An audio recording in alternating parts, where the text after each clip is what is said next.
Hey guys, I'm Tom from Mike's Bikes. We're here in our Santa Fe store with one of our great customers, Pete. Pete's a very accomplished road cyclist, track cyclist, and mountain biker, and recently made the switch to an electric mountain bike. So we're gonna go over some of the points that Pete loves and why he made the switch.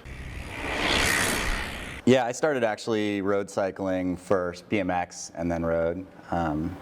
But when the first RockShox came out is when I started mountain biking. Awesome. And I grew up in Seattle, so it was wet weather riding, and made the transition to California like 25 years ago. But yeah, I've been riding a mountain bike a long time, but not competitively.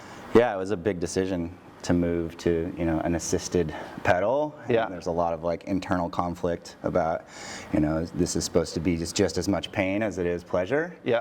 And I'm completely changing how I think about that now. Maybe it's because I have done so much suffering, but I don't think so. The big decision point, or the thing that changed my mind the most, was I was about to spend about the same amount of money on an incremental change. Yep. Going from a 27.5 bike to a 29 long travel bike, and I thought about this is going to get me a little bit better climbing, a little bit better like clearance on technical stuff, just a little more smoothness and speed. And then I started thinking about what the e-bike gets me. Yeah. And it's profound. It's like 3x time, 3 times as much ride. That's in the awesome. same space of time. Yeah. So us being here in Marin, we've got a wide variety of trails that we can ride. And some of our favorite loops aren't always close together. I heard recently you were able to ride all of your favorite trails in one day on the new Levo. Yeah, so I kind of thought about, to prove to myself that this was a good decision, like the first ride. You always have that special first ride you do on your bike when you get it. And I thought, well, it'd be really interesting if I took a whole week's worth of riding and tried to see how fast I could get that done. Yeah. And so I picked 3 rides that are pretty far apart. They're in different towns in Marin.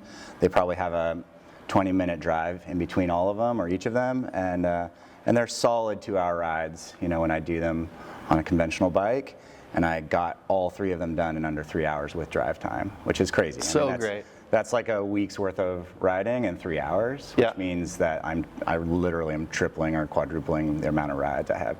I can also, it's like that decision you're making after work or before work or even on the weekend when it's getting really compressed. Do I even have time for a ride? Now that's just like I just have time. I can get a normal ride, like my little afternoon ride in 20 minutes, and it's the same amount of downhill, it's the same amount of uphill.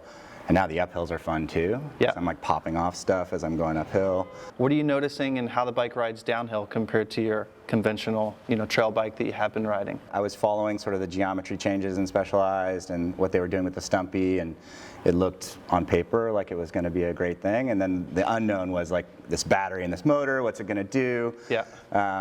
And so, the blind ride, and I did, a ride I'm really familiar with. I have a lot of Strava times on it. I know exactly what conditions do for that time.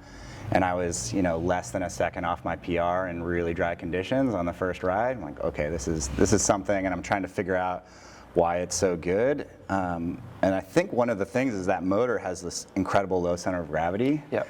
So there's extra weight, but it's all in the right spot. So the bike tracks really well.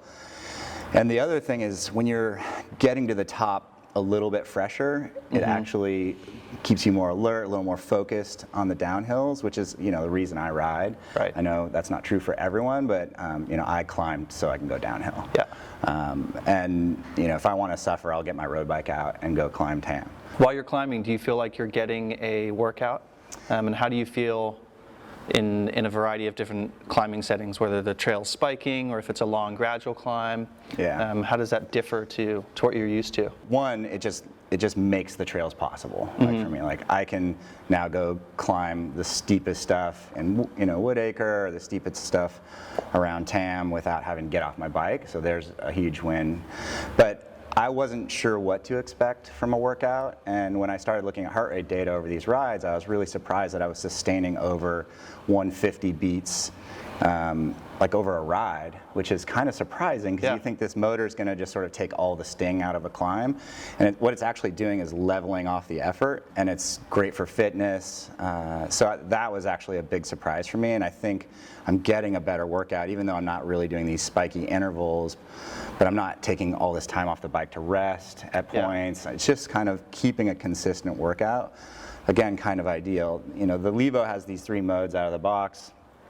And the first couple rides, I just kept it in the easiest setting, and just it's more like driving a car in some ways because you're shifting to adjust the resistance, and then the assist has got this like spike that gives you a little bit of punch in it, and so I would just keep it in that low mode, and it's a workout. Right. I mean, as long as you're focused on getting the top as fast as you can, just like you would be on a normal bike, you're pushing. You know, it's just that you're going faster than you normally would. Yeah. Now, when you kick it up, you know, into those next modes, it's fun. Like you actually are now turning an uphill into sort of more of a rolling trail, so that there are features that you can ride and punch. And then there's always those technical sections that we all kind of stare down, and we know that, you know, we're gonna have to focus on our traction, we have to focus on our body position, we have to keep our momentum going, we're gonna, you know, stall out. Yeah. That turbo mode, like you just go right over. It becomes a feature, right? That you want to like pump and hop up. That's awesome. But again, it's about consistent effort for me now, instead of, man, I just finished that punchy section, I got to stop because I'm like at 185, 190, and I can't focus. I'm going to crash because I can't even see. So yeah, it's been pretty cool. 3 years ago, 4 years ago, when e-mountain bikes were first kind of being introduced into cycling, would you say you were a believer at that point, or did you have any hesitation towards e-bikes? Yeah, there's so much prejudice right now. I have, you know, a crew that I ride with, and they're super skeptical. I've gone on a couple long car rides with them. We're talking through it. You look at Pink Bike, and there's just like hate. You know, as soon as there's any article about e-bike, people are immediately slamming it and calling it something that, you know, it's a different sport. This is not, you know, this isn't a motorcycle website. And I think it's just one of those things you have to try to see how it relates to what you do and how much it will unlock. So come on down, try one out, and thanks for being here with us today. Yeah, absolutely. See you guys.